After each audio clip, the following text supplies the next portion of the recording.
Braveheart Workshops, inspiring connection. Restore, renew, and reconnect in community. Live well, laugh often, love much. Join our online connection circles. Be empowered in our virtual live events. Be a guest on our podcast shows. Hire us or be hired for speaking engagements. Enhance hope, health, and healing in your lives. Creating global connections. The Connection Show, sponsored by Braveheart Workshops, live with Jill Reynolds. The Connection Show. Restore, renew, and reconnect in community. Sponsored by Braveheart Workshops, live with Jill Reynolds. And joining me today from Texas are my friends, David and Stephanie McPhail. Welcome to the show. Thanks for having us. We're happy to be here. We're so glad you came on. I've had the privilege of interviewing Stephanie in the past, but this is my first time getting to meet her better half, David. So glad you could come on with us, David, and bring some male testosterone to the show. Glad to do my part. Thanks, Jill. Great. Well, I'd love the audience to know just a little bit about you two. So David and Stephanie are a husband and wife team who help people heal from unhealthy relationships. Stephanie became passionate about helping people heal after she was able to leave her toxic marriage and transform her life. David and Stephanie are on a mission to help people take their power back and to create their best lives. Stephanie is an expert at helping brilliant women date up and the author of Being Loved Shouldn't Hurt.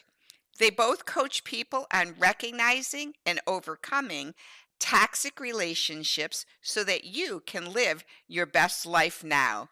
So what an amazing couple you are. And I am so grateful that you could come on and share with the audience today. Yeah, thank you. And, it's been a while since we've been able to chat. I mean, both of us, you've had some really traumatic things going on for your life. David has, we've had some pretty traumatic stuff going on for us. So I'm grateful that we're able to come back together and hang out and catch up. Yeah, and to let the audience know just a little bit what you're saying. So in June 18th, on my sister's 68th birthday, she wasn't feeling well, went to the doctor, had some CT scans to discover she had stage 4 pancreatic cancer that had already gone to the liver and into her spine.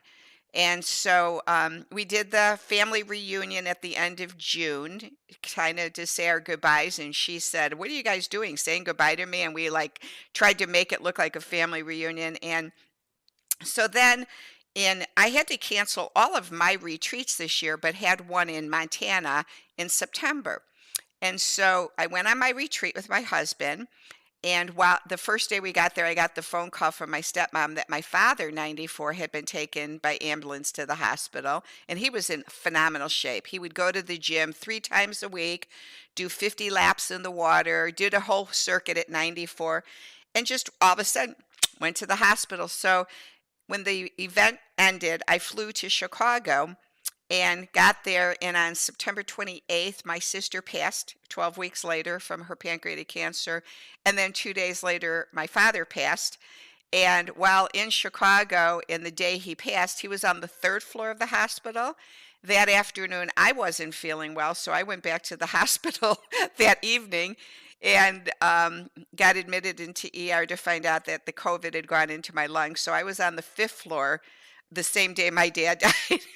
So it was crazy. And then my husband got it, my stepmom got it, and then we moved back to Chicago, Branson, and we brought my stepmom home. So that's what I've been doing since I've spoken to you last, Steph. So catch us up, David, on what happened to you since I saw Stephanie last, which was over a year ago with Steph. Well, gee, I guess it's true what they say, when it rains, it pours. Well, in short, 2020 started off with challenges, of course, particularly due to COVID and having to adjust to that. But things were going pretty well overall. In fact, things had begun to expand with our business to the point where we were able to separate from our full-time, essentially corporate positions, move to Texas to a larger home. Mind you, we were still quarantined, but we were able to focus full-time on our business, which, as you said, is our full-time coaching business, where we help people break the cycles of toxic relationships and self-sabotage and really create incredible things. So that was all well and good.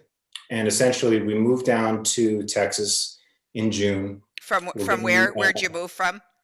From New York, Long Island, actually Suffolk County, right about in the middle of Long Island, New And York. what was both of your careers previous to the move then? Well, I was a teacher. I was a full-time teacher for 17 years. I taught health. I taught middle school and high school health. Okay. And David, what did you do? at the time, I was working for a home remodeling company doing sales and had moved into operations.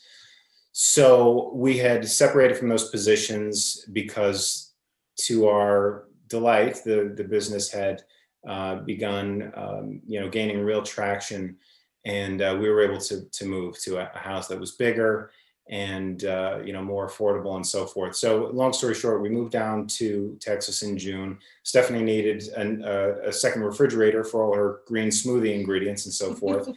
We found one on Facebook Marketplace, and while I hadn't eaten anything that morning and was struggling to move a fridge in the 100-degree Texas summer, I had strained myself and felt abdominal pain, thought I'd given myself a hernia. And fast forward a little bit, it turns out that I was diagnosed with diverticulitis, had antibiotics for 2 weeks, went in for surgery to have a resection. That wasn't done quite well. A hole had developed, and less than a week later, I was back in the emergency room. And appendix removed. Thank you. Yes, and so a lot of stuff. In any case, it was a series of snafus, multiple surgeries. Things had gone bad, and most recently, when I thought that I was in the home stretch, essentially, it turns out that I had developed an infection in my abdominal cavity and was literally, according to the doctors, within mere hours of toxic shock and death.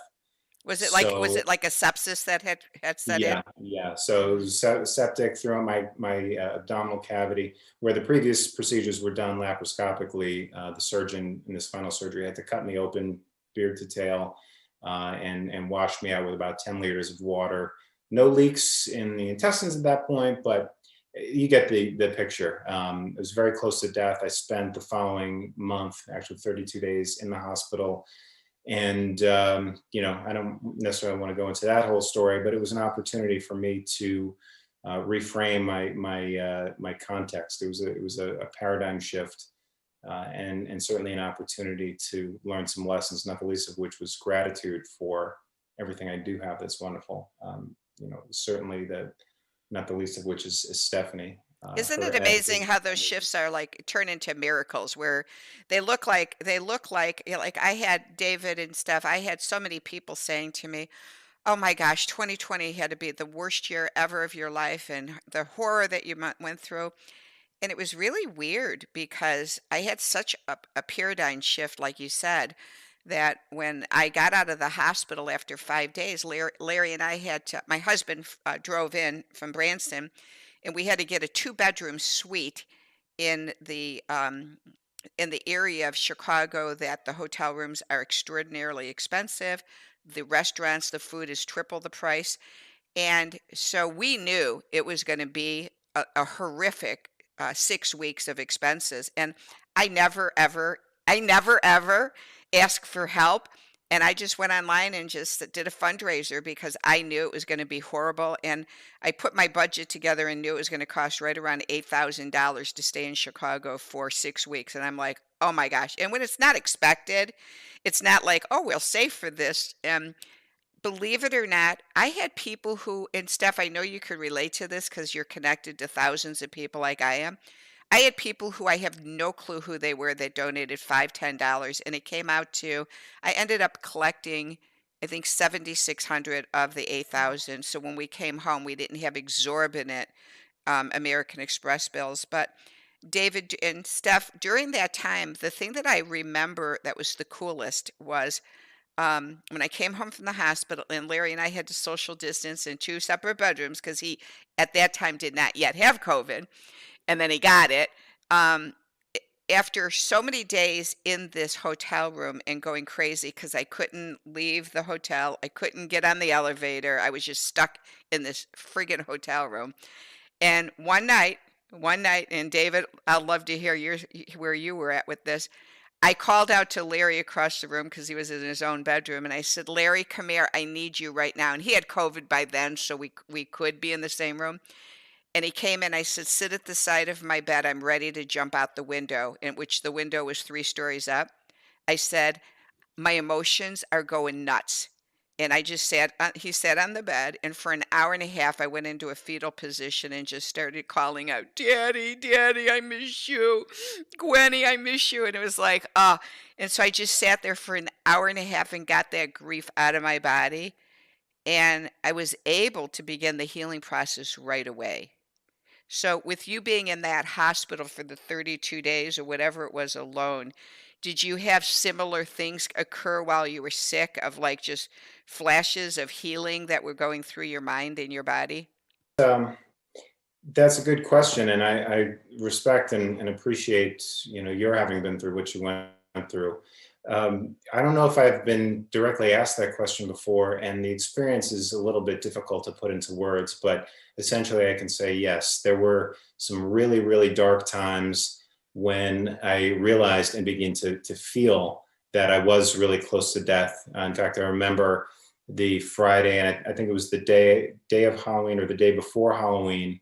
And, we'd gone back into the hospital, and I was just told that I'd need to be cut open completely and more surgery when I thought it was done.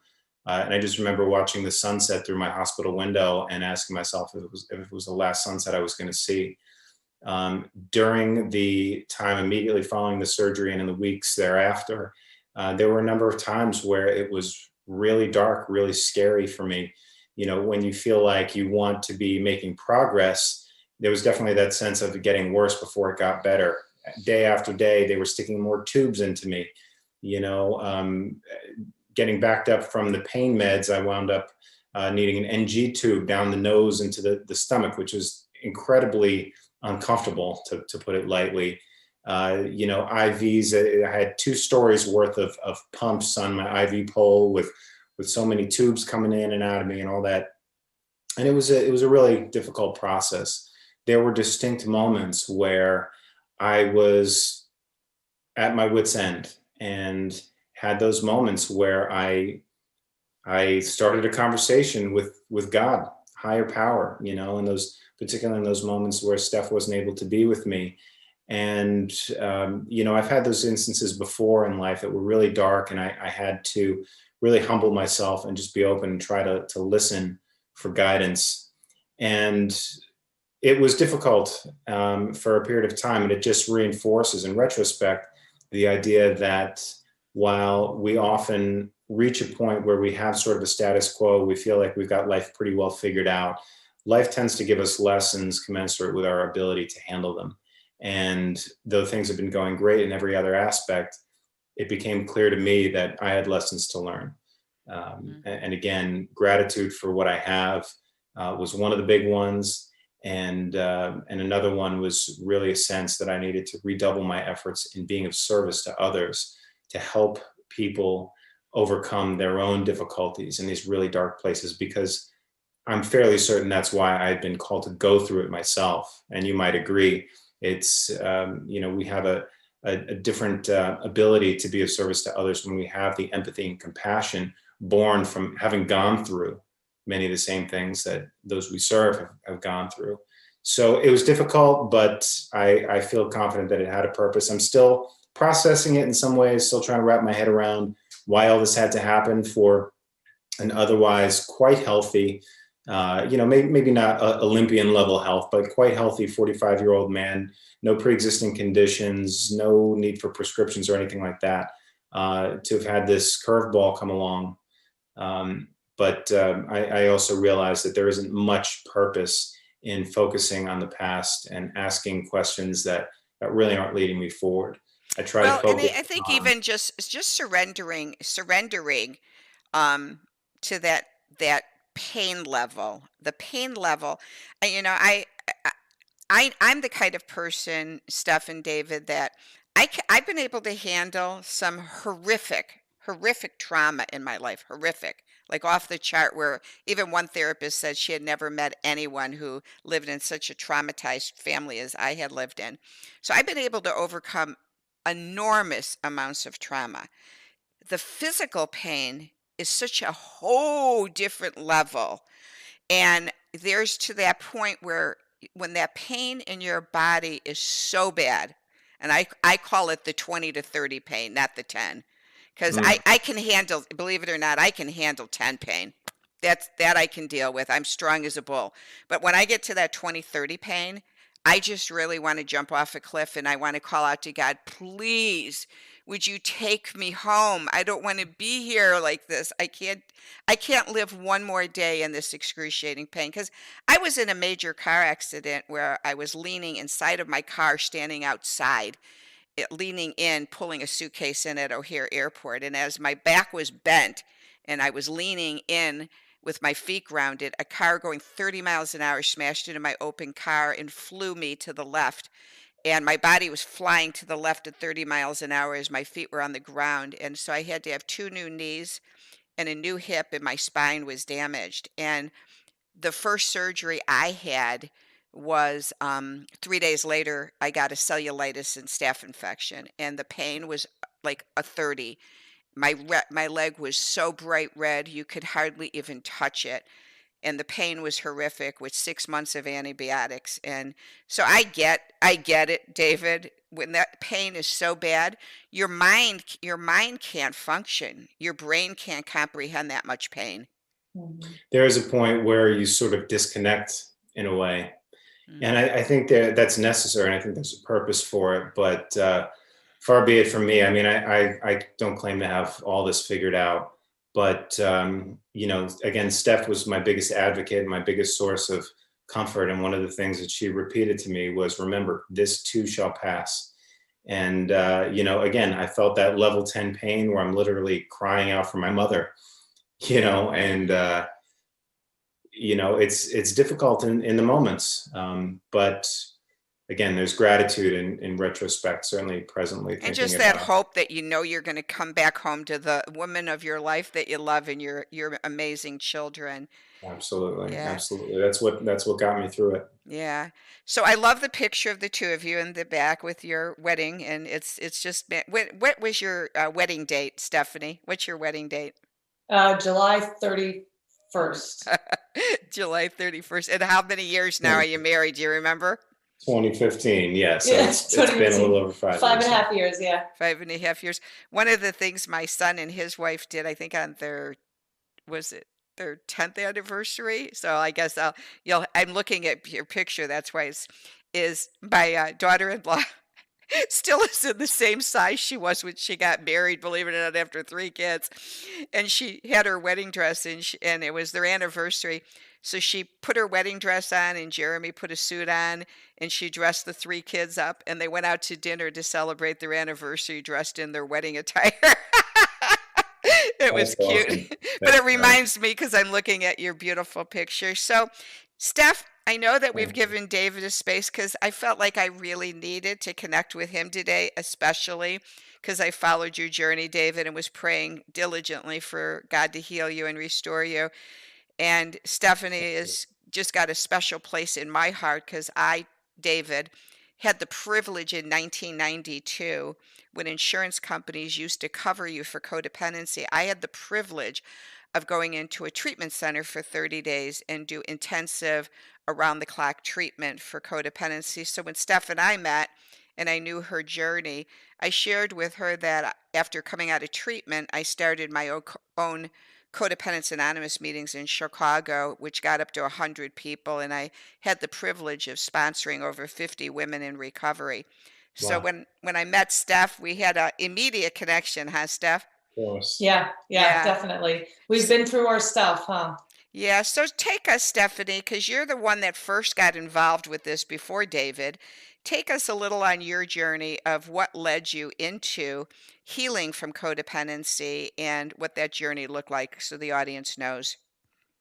Well, it's and just like what David was saying, and you're saying, some of our greatest pains can bring to our greatest joys. And so being able to inspire other people is such a gift out of all of this.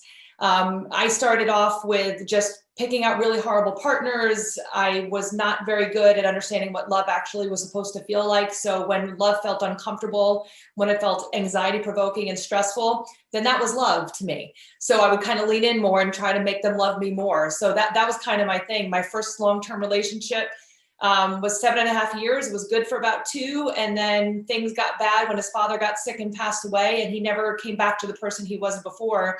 And then he would not come home, till 3:00 in the morning, was calling me names, cursing and screaming at me.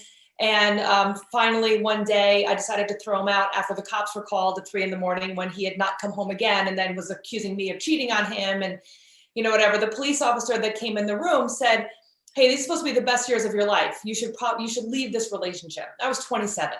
And I said, "Okay, that's actually a good idea." That was good that the officer said that to me. So I ended that relationship, and I didn't get help in between. I had degrees in psychology. I'm a certified crisis counselor, all of it. I'm smart. So I'm just going to figure it out. That's what a lot of us do, especially with trauma. When we're so used to with trauma, we figure it out. We're independent. We figure this stuff out. So I didn't get help. So I dated, and I said, okay, there's a lot of I dated people that never really seemed right. But then I just started to think, well, maybe it's just, there's no really good guys out there. Maybe that's just, this is my thing in life. I'm just going to be like, this is what it is. I have this maybe skewed idea of what love could possibly be. I got to lower my standards, and I was feeling like I was getting older. So I met my first husband, and we got married when I was 29, and there was a whole bunch of red flags beforehand. I ignored them completely because you're going to have to deal with someone's crap. That's what I thought in my head. And so we got married, and on our wedding night, we got married at a beautiful castle. And on our wedding night, he strangled me till I thought I was going to die. Mm-hmm. And I stayed for 5 years. And if anyone thinks that those 5 years were magical, they were not. I threw him out of the house 3 separate times. He got his own apartment. I tried to get him to go to therapy. I did research as to why he was doing it, trying to educate him, hoping that maybe he could figure it out. His excuses were issues with pills, his issues with his childhood growing up. Like, he had always excuses and blaming for why he was behaving the way he was. And then he would, try to turn it around on me. It was my fault. It's because I was too opinionated. I was too much. It was everybody else's fault, and especially my fault is what I kind of got out of it. And so I finally decided that I was going to end the relationship after he told me that he quit his job and then cursed me out for me telling him to try to get his job back. I was the one paying all of the bills. And I decided to get a divorce. I went and lived with a friend of mine. He stayed in my house that I was paying the bills for. It was my mortgage. I was paying for it, but I needed him to know I was serious. So I moved out this time, stayed with a friend in hiding because I didn't know how he would react. And I started to do a lot of work on myself. And so I got a therapist, finally. I got a coach. I got a team of people to help me make the right decisions. And then I just made the time about me, not looking for another relationship, working on my healing, rediscovering, and not just rediscovering, discovering. Because I don't think I really ever knew who I was. And through that journey of figuring out who I was, I traveled cross country. I got to meet some amazing people and really solidified my friends. And, I started to really learn what love was supposed to feel like. And that was calmness and peaceful. And I decided that if I was ever going to be in a serious relationship ever again, which I had doubts. I thought I'll just be single for the rest of my life. And I'd never been so happy. I was like, oh my gosh, I could just be single. I can have freedom. I can do whatever I want. Like, it was such a cool thought, where before it was like, there's something wrong with me because I'm not in a relationship in between the other relationships. Here was a time where I finally thought I could be single for the rest of my life and be totally happy. It's okay.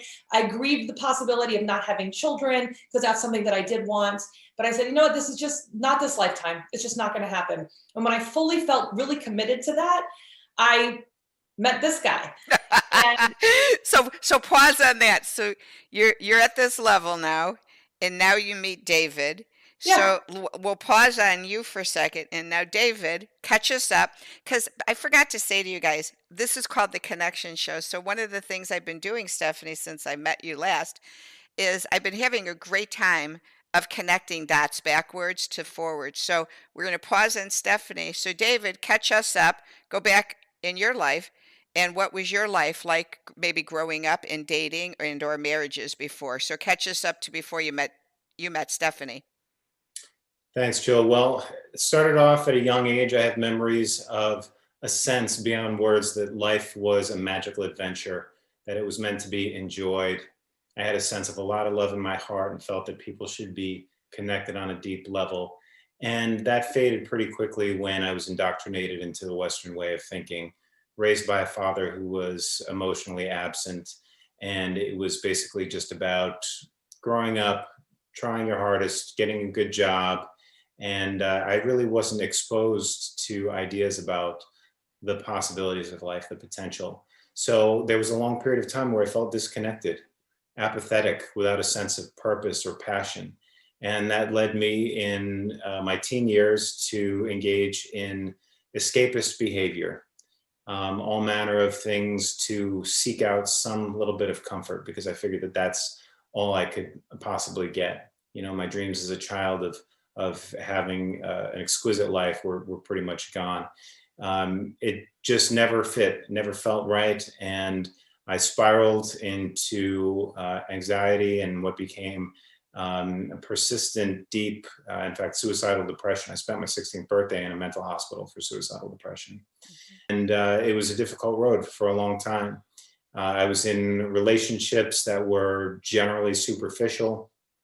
I wasn't ever really what I would call malicious, but again, being apathetic and aloof, you know, just looking for what I could get out of relationships and not really having a concept of what love really is, certainly not to the degree that I believe I understand it now. And it just led to, you know, dissatisfaction after dissatisfaction. Once I realized that it wasn't my destiny to cash in my chips and check out early, and I had a sense and maybe a remembrance of that spark I had when I was younger. I decided to admit to the universe that I didn't know how life was supposed to work, and I decided to be open. I began to expose myself to new ideas, you know, reading books, self-help and spiritual titles, and began to understand new ideas, new distinctions, and sort of form a new philosophy that supported the idea that we're spiritual beings having a physical experience. There were a number of synchronistic opportunities that led me to the two main modalities that I practice now, personally and in conjunction with Steph and our clients, which are Reiki and PSYCH-K. But essentially they're spiritual practices with physical and psychological benefits. And it was when I began to really immerse myself in this work that things really started to shift. I had a greater sense of self. I had a sense of being okay, even with my flaws. And I, you know, continued on this process that I might consider a progressive refinement of my character. I became more emotionally self-reliant and less needy in relationships. And over time, it, you know, brought me up to a level where I was pretty happy with myself. In fact, not unlike what Steph described, I reached a point where I was fairly comfortable that if I was not meant to have the fairy tale relationship, which I kind of always wanted, I was okay with that. I was getting a little bit older. Most of my friends had children who were approaching, you know, high school and college age at that point. And I hadn't even met the woman that I wanted to potentially have kids with yet. So when I reached, and it's a funny thing, I think there's a sort of a magic to the universe. It's, you know, the universe seems to present you, you know, a reflection of what you put out there. So in other words, when you have a sense of wanting, the universe says, here's more wanting. It wasn't until I had a deeper sense of gratitude and a sense that I had everything that I needed that the universe began to provide me more. It to me is a key to realizing abundance. A little counterintuitive for most of us who are raised in the sort of linear Newtonian way of looking at things. So in any case, prior to meeting Steph, I had ended my last long-term relationship about 3 years before meeting Stephanie. It was one of those moments where I had to gain the courage to do what I knew was right, even though it was difficult. The relationship I was in at the time was comfortable, but I had a sense that it was not my ultimate, and not that she was a bad woman, just that we weren't the best fit. And I knew deep down that I wasn't going to be satisfied. And me not being satisfied certainly wasn't doing her any favors, even though she actually wanted to get married. So I ripped off the Band-Aid finally. It was difficult. But in the 3 years following that, I dated more or less casually, nothing real serious. But I had fun.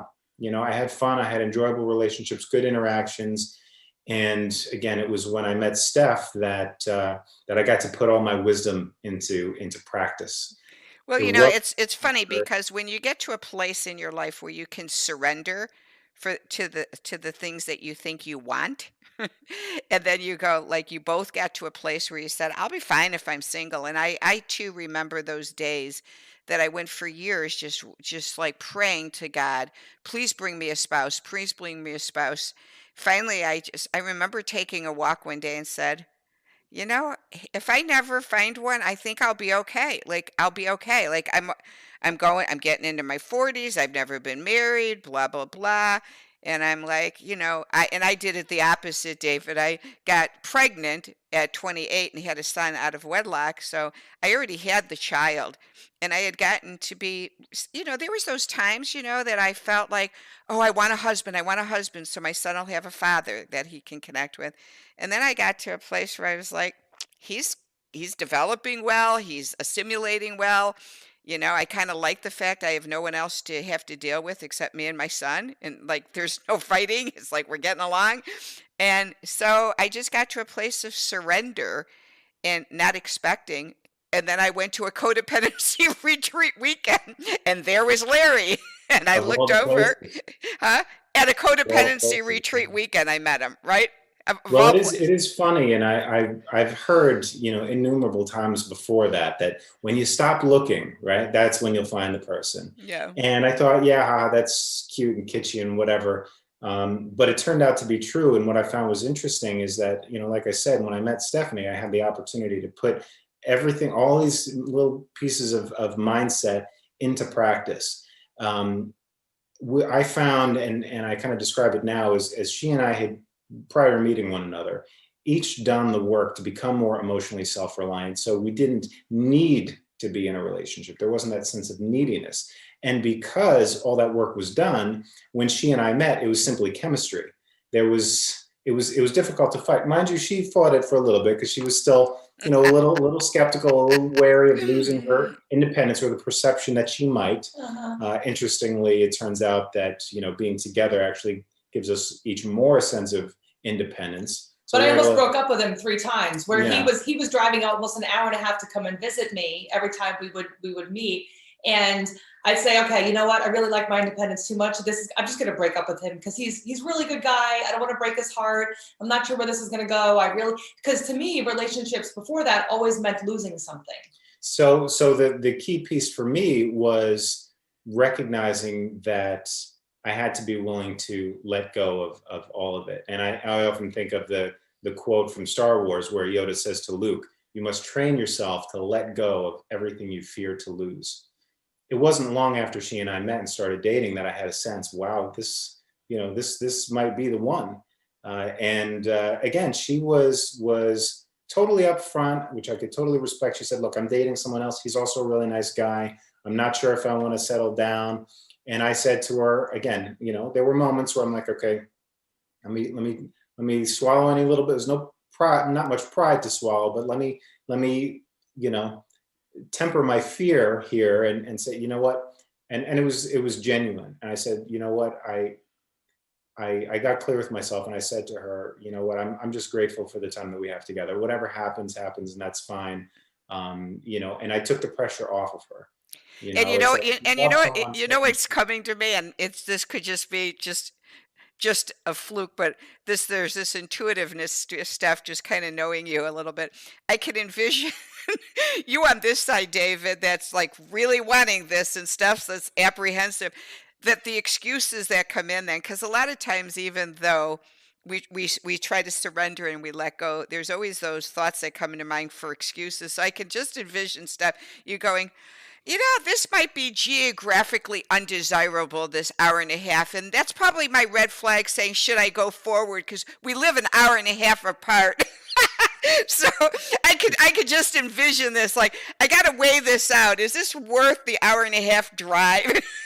Well, it's funny because Steph actually said that she preferred to date someone off of Long Island. But it's interesting because it turns out, and we realized this more as time went on, that each of us checked off every essential on the other's list in terms of what we really wanted in a partner. And I found even more so. She checked off everything on my list and satisfied more things that I didn't even realize that I would enjoy so much. So I'm going to bring Steph back into this because I know she's Sure. dying. But before you come back in, Steph, because I want you to go forward, then you meet David.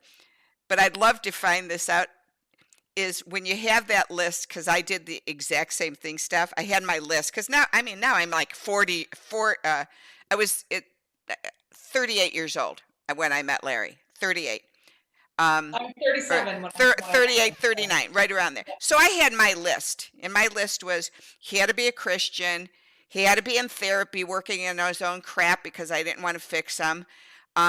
He had to not be a drinker or a smoker or drugs, so doom, boom, boom, and hopefully that he was financially stable, so I didn't have to take the realm and be the head of the household financially, and that hopefully there was an emotion, a physical connection too. So that was my list. So we meet and we fall in love and he meets the criteria the day, and I'm going to bring it back to you because I got to come back to you guys with your criterion and see where you're at. The day of our wedding, Larry, and we got married at 5 p.m. Larry gets a phone call from his boss telling him to come to the office at 11 a.m. to pick up his stuff that he was just laid off. The day of our wedding. The day of our wedding, the guy had the balls to call. And Larry said to his best man and the pastor marrying us, should I tell Jill? And they said, absolutely not on her wedding day. So within 48 hours of us getting married, Larry goes to work, calls me at lunchtime to say, honey, would you like to meet me for lunch? And he worked like an hour away. And I knew him so well by this time. I said, why do you want to meet for lunch? I know we dated 7 years. I know we're married, but why would I drive an hour to meet you for lunch? I said, did you lose your job? So the first week we're married, I'm the head of the household. So check that off the list.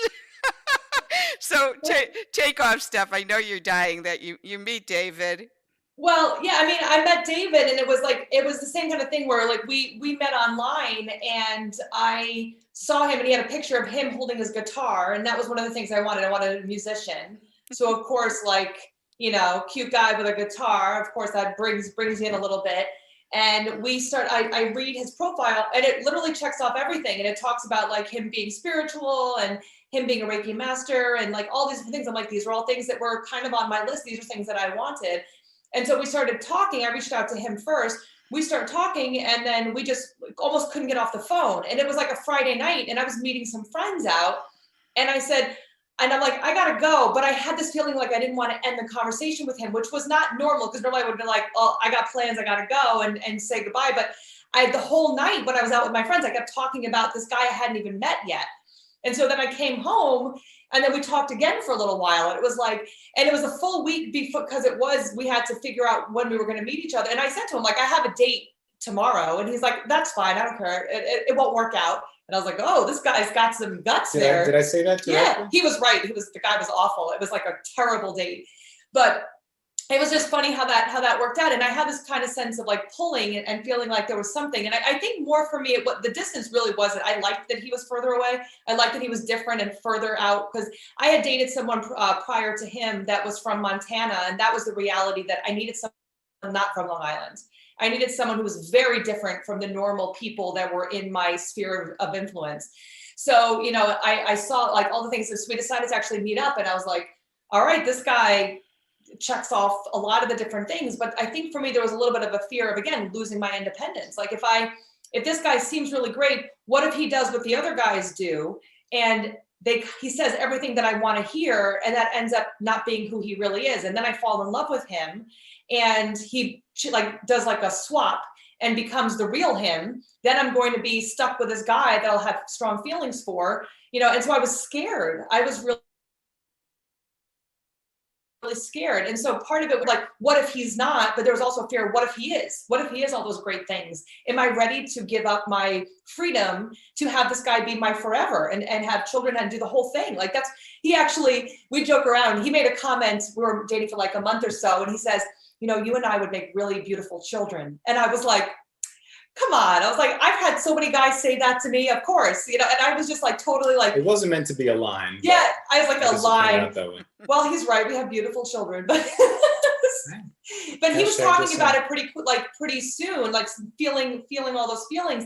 And I was still just really, really afraid. But, it was actually New Year's of that year of 2014 that, I said, you know what, I think I'm going to give you a chance. I'm not going to date anybody else anymore. I just want to date you. And then basically, it was probably February where I was like, all right, I think this is more serious. And then then all of a sudden it got really serious. I mean, we got married in July of 2014. 2015. Yeah, 2015. Because Zachary was born in 2016. Yeah. Yeah. So we got married in 2015. So, I mean, it was New Year's Eve 2014, 2015 that we decided to be exclusive. And then we were married that July. So, I mean, once it happened, it actually happened really quickly. That's such a cute story. It's so funny. Larry and I dated 7 years. And he'll say, and I'm loving, David, how you complete Stephanie when she says something and it's like, it's this, honey. When I say how long we dated, Larry will go, no, it was only 4 years. I go, well, you might not have been in it for the first 3, but we dated 7. You might not have yet been in it for the first 3, but it was 7. So it's kind of funny how you do that. So you guys got married and had these amazing children. And during this period of time, you're connecting as husband and wife with children and doing your professional jobs outside of the home that you mentioned. And what then took place, Steph, in your heart that got you to have the courage to share your story in this amazing book that you authored? What led you to authoring that book? Well, I actually had started the business before I met David. And that was actually one of the things we connected on, is because he wanted to open like a healing center. And that at first, that's what I wanted to do also. So we kind of connected on that, on wanting to be entrepreneurs. And I thought, this is really cool. Another person who wants to help others and was so committed to helping other people. And so, I had started that in 2014. And I still wasn't a coach yet. I didn't really know what I was doing. I was still trying to learn. And I wanted to make sure that I kind of knew what I was talking about. It felt like I had done some of the right work, but I hadn't really lived it yet. So once things were, we got married and things started to settle down and we had our first child, and, I was still working the business and kind of just having clients here and there. I realized that I needed to start, a program and do group work to help people. And a friend, actually someone reached out to me and said, do you want to, she had asked me to do a podcast interview. And I had never shared my story before. And I was really nervous.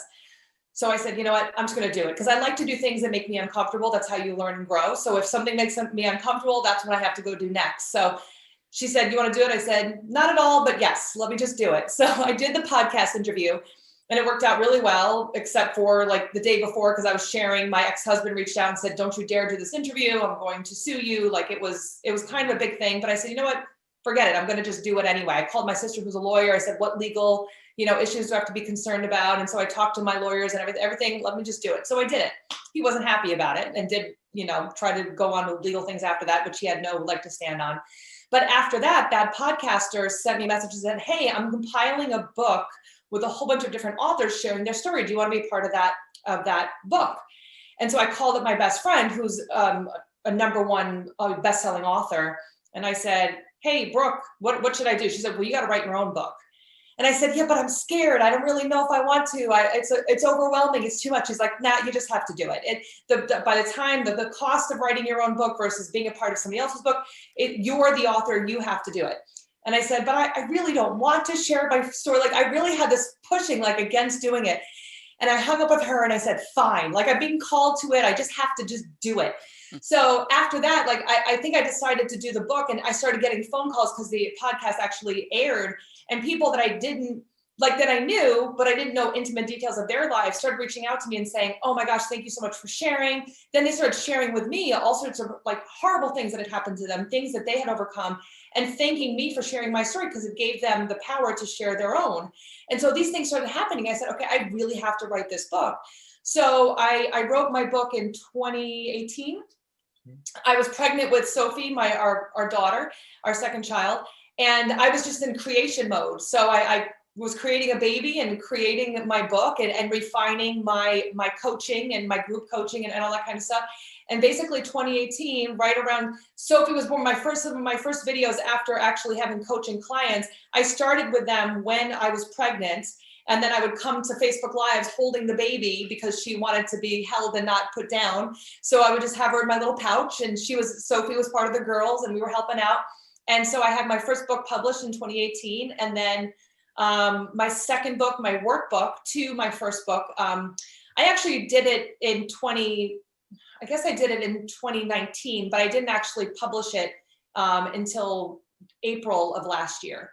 Once COVID started hitting and I started realizing people really needed some extra support, then I published the workbook so that people could get some low cost help and start getting them moving in the right direction. So is that the same title? Is it still titled the same thing, Love Shouldn't Hurt, as a yeah, workbook? Mm-hmm. Yeah, but it's Being Loved Shouldn't Hurt, healing, what is the big long thing? Recognize and overcome toxic relationships so you can live your best life now. And then the other one is just Being Loved Shouldn't Hurt workbook.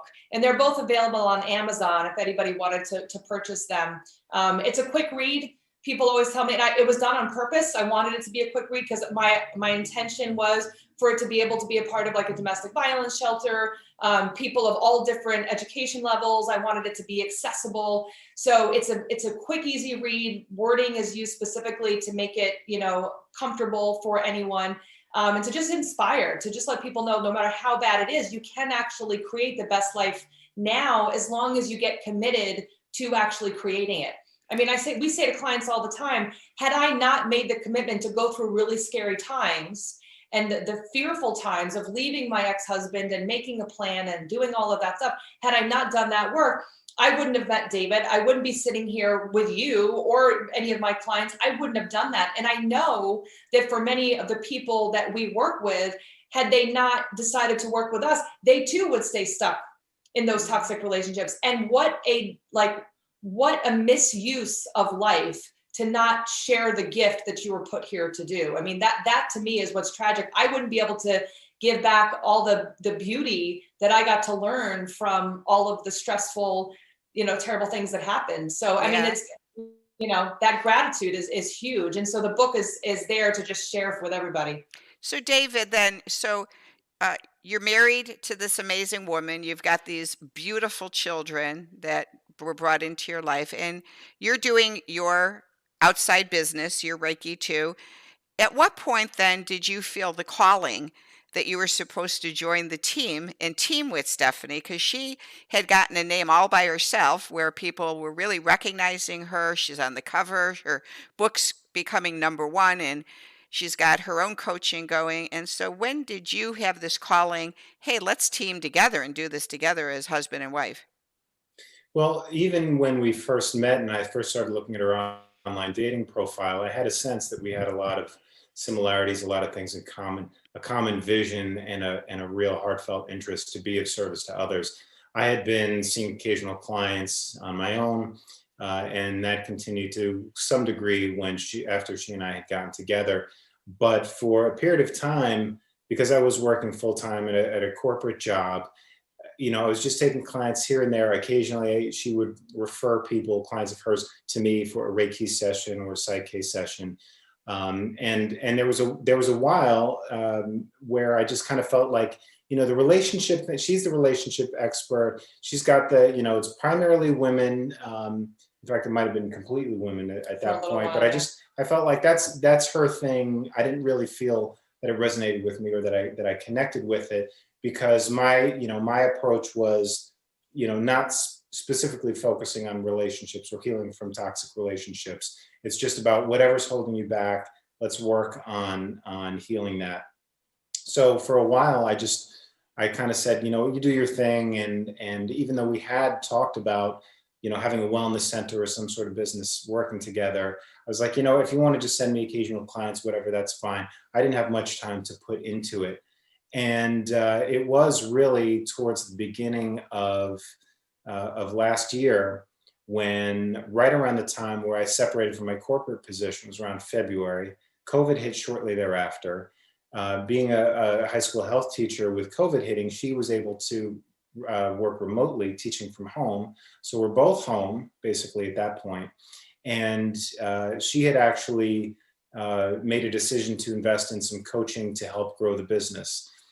She said that, these guys are focusing on developing your business using Facebook groups as the hub. You really need to listen to them, check them out. I was a little hesitant, maybe skeptical at first, but I started watching some of these trainings, and I'm thinking to myself, okay, these guys are easy to understand. Their processes are easy to follow, and it's very step by step. I can get involved in this, and I figured at least, let me see what I can do to support helping create the back end systems, operations, sort of get this group, which was already existing, because Steph had started a Facebook group, a private group to support her community sometime prior to that. So it was all about, okay, let's use the tools that we're learning to really get that streamlined, make it more efficient, be able to be of service to the community at a greater level, and no guilt or shame about it.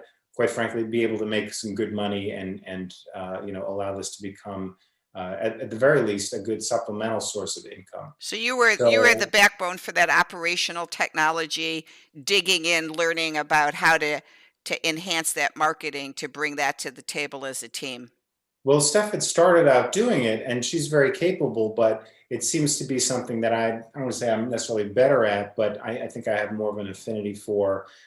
She's really great at creating and building relationships with people, sharing her story, inspiring people, and helping them find the best in themselves, and to really create a vision for moving forward. Well, and you only have so much bandwidth in a day. So if you're trying to balance this upcoming entrepreneurship business, and Steph is great over here in the relational, and now you had that opportunity to separate from your other former career, it's like, okay, if we're going to grow this, we got to team together, because I can only do so much, be a mom with her 2 kids, and still give you time as my spouse, and then coach others. And so it's great to have that team where you can balance each other.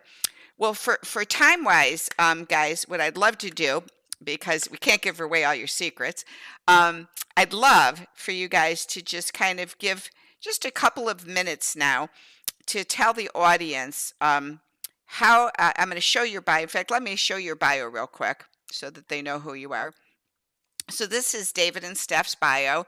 It's got their website, their Facebook page, and an Instagram link, which will be on the YouTube channel, so you guys can look and find them.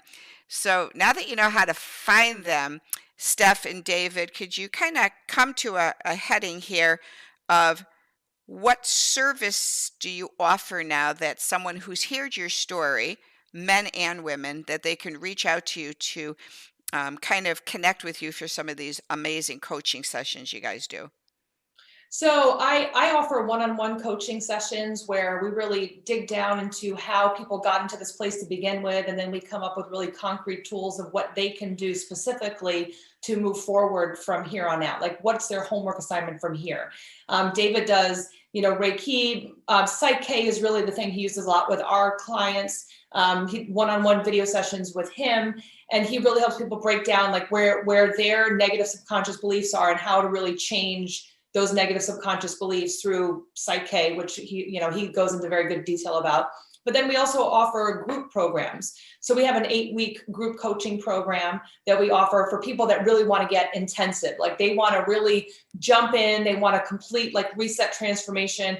We look at what you're eating, exercise, your meditation, your self-care, a bunch of different things to really focus on every single day. And we team up together to really help people get kind of the male-female perspective and, a little bit more the spiritual side. I'm a little bit more the grounded side, and the experience of being in toxic relationships and getting out. The two together works really, really well. So we offer that. And we actually just came out with a video course from codependent to independent, which is for people who maybe want to invest and start learning, but they might not have the money right now for, whatever reason, but they really want to get started. So there is a video course that we just came out with that's very affordable, and it's lifetime access. So it's kind of an easy step in. So we like to offer different tiers.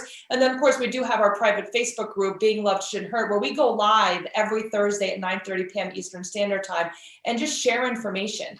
It's a great opportunity for people that can't afford to get services at all. You can just get information. And there are people that post all the time how much they've learned and grown and, how their lives have changed just from tuning into those weekly live streams. So we like to offer, to as much as we can to help people with whatever their needs are. David, could you, I for one, am very knowledgeable about Reiki. I've done Reiki for years, and my nephew is a Reiki Master in Boston. So I'm familiar with Reiki, but for the audience, could you give just a brief explanation what Reiki is so that they know, and what the other modality, and I probably will say it you said it and I won't say it right. So the two modalities of healing you do, can you give a definition of what Reiki is? Sure. Well, Reiki is fascinating. It's been truly transformative for me. But Reiki is essentially, it's known as the Reiki system of natural healing, and Ki, or as it's also known, Chi or Prana, is essentially universal life force. And Reiki is simply a spiritual practice. Not so much, we don't necessarily want to call it an energetic healing modality, although it has that function. It's a spiritual practice, and essentially what it allows is to plugged into the infinite source of life force energy, and it's a very subtle means to balance your body, get you back into balance, relieve stress, and I find it's particularly effective for stress relief and pain relief. And really, I find overall what it does is it allows your body to get into that place where it relieves stress and gets you back into growth mode. And on that, David, to help you out and help the audience too, I always like, and Steph, you know me quite well, so you'll get where I'm going with this. Stephanie knows that my spirit is very attuned to that of Christianity, David, and so sometimes there are very legalistic Christians out there that will say, "Oh, I won't do meditation or yoga or Reiki because it's not of God." Well, I'm of the mindset. I'm of the mindset that anything that has to do with healing can be transformed into God if you come to it with an openness of asking the healer hands to be that of God. And even when my own nephew worked on me, I said to him before we began, I said, "Kit, before we start, can we pray that your hands are the hands of Jesus healing me?" And so I turn my Reiki experience into a Christian healing essence of God's divine energy and healing coming into my body to heal me as my Reiki master works on me. So for the audience who may be apprehensive of ever doing Reiki, you can invite your higher power into the room. And I always invite Jesus to be my healer. And I've had some amazing spiritual awakenings as a result of that. That's a great point. And it is interesting because I've come across instances where people are concerned about that it may go against their traditional experience or teachings.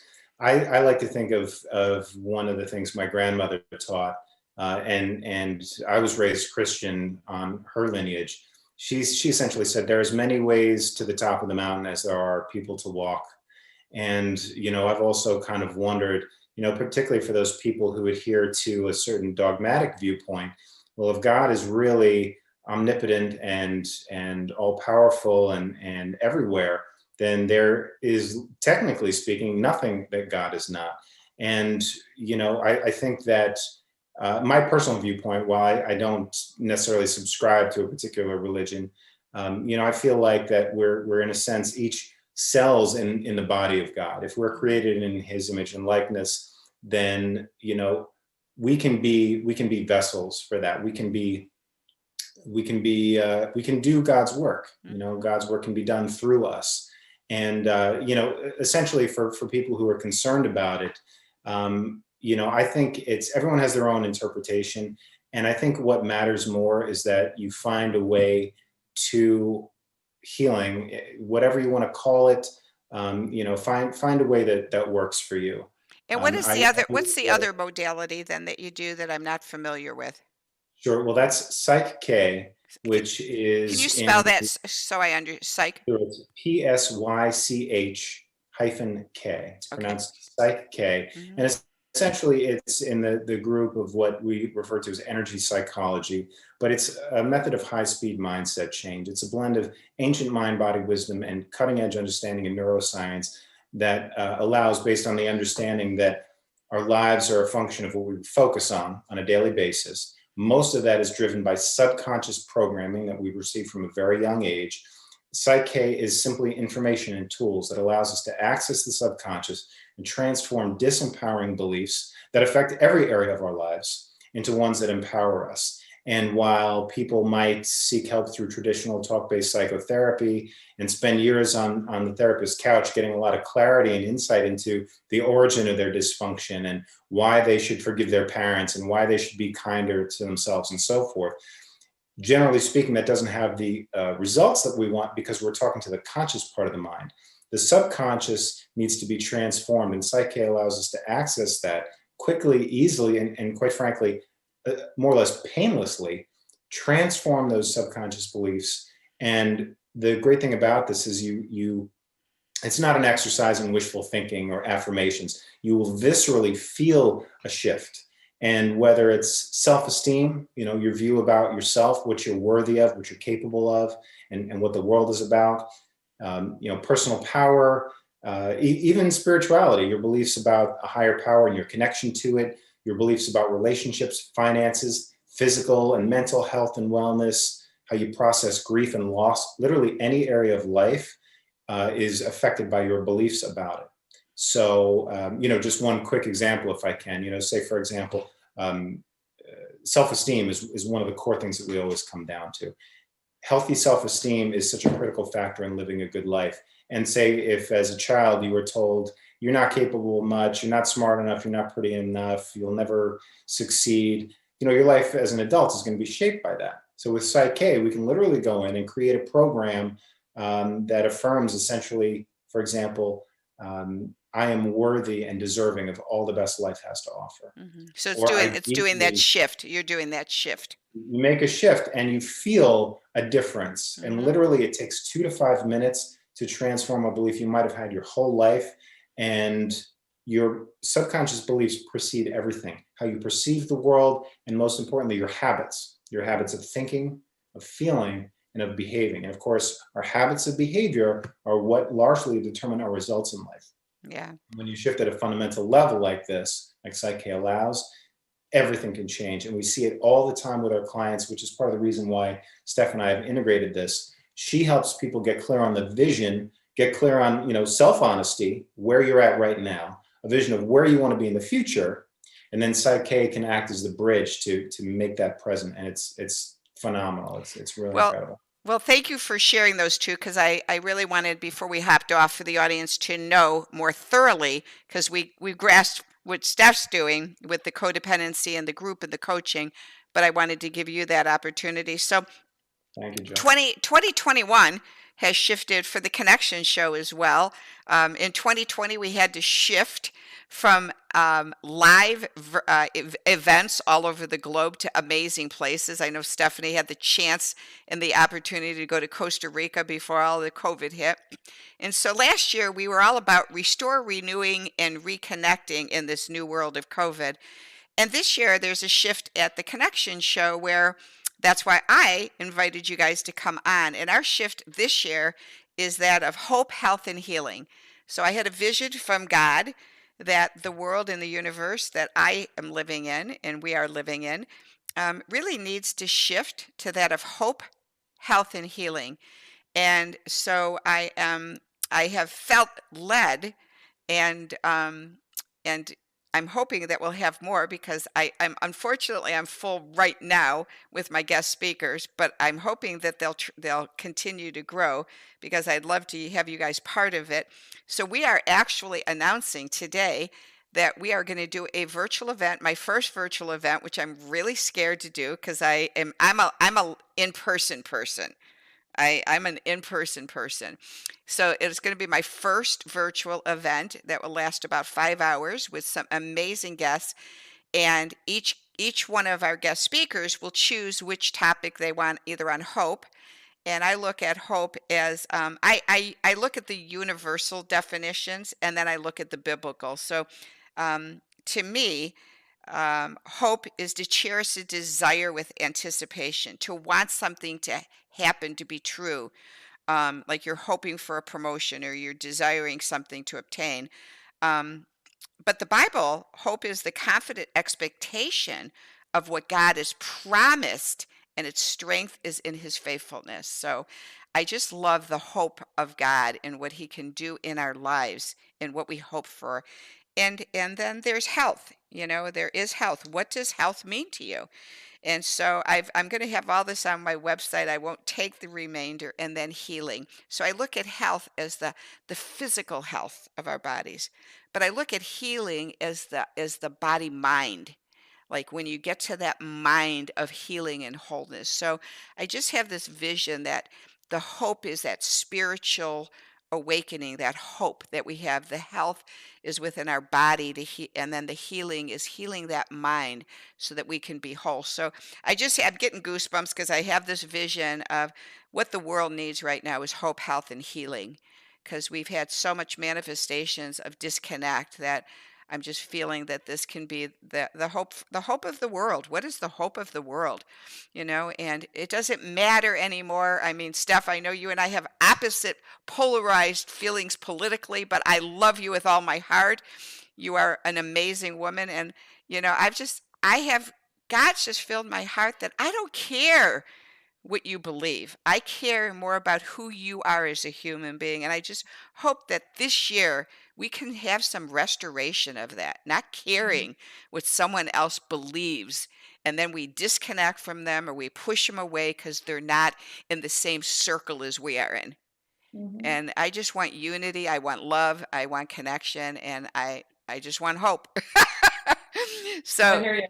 I love you guys. I am thankful to know you. And David, I'm so blessed that I had an opportunity to connect with you because it really brings Stephanie's full circle to me.